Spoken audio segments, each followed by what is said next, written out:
Back at it again. We've got an interesting video here that I wanted to share with you guys because, the thing about this, when I, was going through the journey of figuring out the truth and learning the truth, is when I saw stuff like this, it let me know where the truth lied.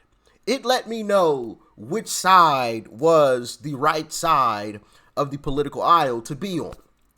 Because people who are confident in their policies and in what they have to present to the public, they don't do stuff like what the left allegedly did to the creator of Oculus, which is the virtual reality headset, right? His name is Palmer Luckey, and he was on a podcast, I believe it's like a Billionaire's podcast. I forgot the name of it. If anybody knows, comment below. But he revealed something very interesting. Like, share, comment, and hit that subscribe button if you are new. And let's dive in. Why did Zuck fire you? What's that? Why did Zuck fire you? Oh, no, Zuck didn't fire me. He's way above all of that stuff. I'll just ask the third time, why did Facebook fire you? There's a lot of reasons. I always had good performance reviews.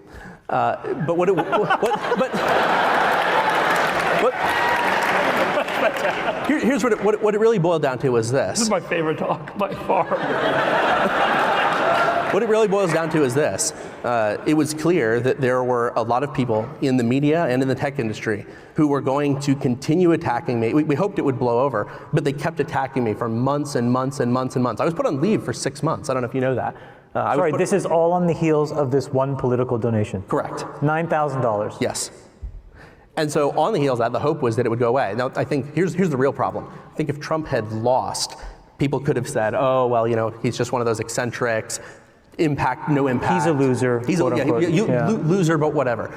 Trump winning is, I think, what made it untenable. Because people continued to attack me, not for the controversy. The $9,000 donation was the reason you were fired, just for supporting Trump. As you know, these things are very complex, but more or less, yes. I mean, there's a direct causal line from that to me being put on leave to me not being allowed to come back and then pushed out. I can't back this up, obviously. This is getting into personal anecdote, which is never a good way to support any idea. But I know a lot of people who remain at Facebook, and they will not say anything, and they will not donate to any politician. Yeah, it's crazy. Who's left of Bernie, because they saw what happened to me, and they've explicitly said, I saw what happened to you. Because remember, it wasn't just the public, it was the internal reaction where people were saying, oh my God, I will not work for a Trump supporter, this is terrible. I mean, actually, one great example, Andrew Bosworth, he ran ads at Facebook for 14 years. He was put in after my departure as the head of Oculus. And he was the guy who was putting things on social media like, I think the exact wording was, if you support Donald Trump because you don't like Hillary Clinton, you are a shitty human being. See what I mean? So when your side of the political aisle is so afraid that you want to get rid of folks that support the candidate that you don't like, that says a lot to me. That says that your policies don't stand up to debate. You're afraid because if people figure out, oh, Trump isn't really a bad guy and his policies are actually great, these policies are actually absolutely terrible. This guy was allegedly fired because he donated $9,000, $9K, to Donald Trump's campaign. Allegedly, of course. Allegedly. $9,000. People lost their minds. Oh, no, you can't be a Trump supporter. I can't work for a Trump supporter. This is coming from the side of love and positivity. We have to care for everyone. Oh. That's the same side that fired this guy, allegedly, for donating $9,000. Yeah.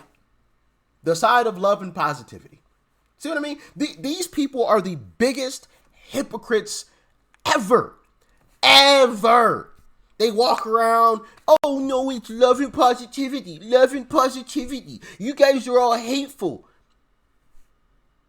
Who's hateful? Who's actually hateful? You fired this man, allegedly, for making a donation. Not for yelling and screaming at someone, not for physically harming someone, not for tanking the company, not for showing up late to work, not for any relevant reason. You fired him for making a donation. Allegedly. Yeah. So don't when these leftist folks preach about love and positivity, that goes in one ear and out the other for me. In one ear and out the other. It's all BS. It's all BS. You know, diversity. Yeah, it's all about diversity until it comes to ideas. As soon as I say something that you disagree with, then it's all of the diversity crap goes out of the window. Out of the window. But they always accuse Republicans of being the mean and nasty people. It's actually them. 100%. Without a doubt. And we have evidence. Right here, this story right here is proof. And they are the biggest hypocrites. So you can openly support Democrats, but you're not allowed to openly support Republicans. Why is that? Sit back and ask yourself that question. Why can you openly support Democrats, but you're not allowed to openly support Republicans? Why are you demonized and allegedly fired for openly supporting a Republican? Why is that? Why is that? Sounds like they're afraid to me. That's what it sounds like to me. Just saying. If you support Donald Trump because you don't like Hillary Clinton, you are a shitty human being. And he's the person who's allowed to lead Oculus now. So it's not a problem of being aggressive. It's being on the right side. It's being on the right side of the politics. And so there's a lot of people where they're not going to say anything because they see what happens to me. Now, Sachs is loving this. When I hear somebody to disagree with, I'll let you guys know.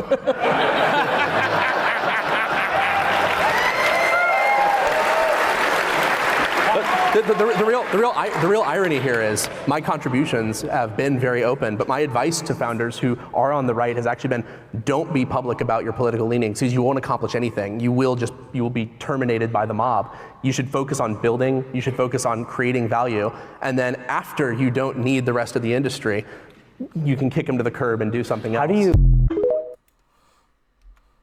Yeah. They're afraid. Democrats and the left are absolutely afraid of this movement. They're terrified. So much so that if you openly support a Republican, you've got to go. You have to go. And I'm sure a lot of you are in this position as well at your places of work, right? Comment below. You can comment anonymously, right? I'm sure some of you are in a position where you know if you speak out publicly about your political beliefs at work, or, allude to anything at work, you're at risk of being punished, which is just absolutely crazy to me. Absolutely crazy. Because when you go out in public and you actually start talking to folks, there's a lot more people that agree with us. But because a lot of places are controlled by the left, a lot of workplaces, right? They make it seem and feel as if we aren't the majority. And honestly, I think they're afraid of more stuff like this clip happening. What's your prayer for 2024? Oh my God. I saw a video and I'm really praying because I would say that what we're looking at today is a man, Donald Trump actually, who is against the odds. He's against the odds. And the only reason that I can say today that I can still support him is because he's not a politician. He can't be bought out because he already has money. And it seems like the whole world is against him. So for me, I think if America's going to have any chance at all, we better vote for Donald Trump. If anybody else gets in office, we're in trouble. We're in trouble. And so my prayer is that, first of all, the church would wake up, the preachers would wake up, and then the citizens of America can hear the voice of what's coming from those who really know God and know what we need in this nation. And so that's my prayer for America today. God bless you. Hey, God bless you. I think that's what they're afraid of. They're afraid of seeing more stuff like that. Right? Because you guys remember, for a while there, back when Trump was in office, it was taboo to openly speak about supporting Donald Trump. It was taboo. Oh no, you can't do that. What? No, don't do that. No, absolutely not. I can't support him. No. Hey, I actually support Donald Trump, but I just can't say it out loud. Now you see all types of videos all over the place of people supporting Donald Trump. All over the place. That's what they're afraid of. And I think they've pushed too far and they've gone too far with it, and now they have no choice but to hold this L. They're going to lose. They are going to lose. People, as you just heard here, people are waking up to the truth and realizing, why are they all against Donald Trump? I showed you guys a video a while back of a young lady who admitted that she is a Democrat, but this time around will vote for Donald Trump because she sees what's happening. She understands what's happening. She's watching the entire establishment go against this one man. And she had to ask herself a question. Why? Is he really that bad of a person? I don't think so. Like, this establishment wants you to believe that Donald Trump is like the worst person to ever grace this earth. They want to give this man, they want to throw this man under the jail, put him in jail for 200 years when there's people who have, what's a PG way to say this, who have done some terrible things with some people that are younger, right? You catch my drift. I don't want to say it because YouTube isn't going to like that too much. So I'm keeping it PG here, who are walking free, right? They may have to register on a list, but they are free, which is crazy to me. You have people who have pine boxed other folks who are free, right? You have people who have the nickname. Let me think. What was that nickname? The Merchant of Death. You guys remember that guy that got freed for Brittany Griner? You remember that exchange? Walking free. But Donald Trump is the worst man to ever grace this earth and needs to be thrown underneath the prison. Not buying it. And I think the American public at large is not buying it anymore. And they're afraid. So they're trying to silence anybody and everybody from speaking out in support of Donald Trump and MAGA Republicans, right? They try to make MAGA, seem as like this derogatory term, when in actuality, it's a term of, literally exactly what it says. Making America great again. What's wrong with that? Who doesn't want to make America great? Democrats. Of course. But y'all let me know what you thought about this one in the comment section below. Like, share, comment. Hit that subscribe button before you go. Peace and love. I'm out.